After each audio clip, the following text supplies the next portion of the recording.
New order आहे ही, एक 550 पीसची. हे बघा, एक पार्सल याच्या म्हणजे दोन पार्सलमध्ये एक पार्सल केलेलं आहे. ते दोन्ही बनणार. इथे पण असा सेम आहे की 2 पार्सल, म्हणजे याच्यात 65 पीसच्या आसपास दोन्ही मिळून 65, 60, 70 पीसच्या आसपास जातात. 3, 2, 3, हा एक 4 आणि एक 5.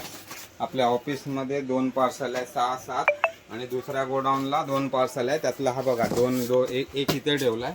याच्यावर अजून एक पार्सल बनणार. असे 2 कार्टन बनवून एक गोणी बनणार आणि जुन्या गोडाऊनला अजून एक पार्सल आहे.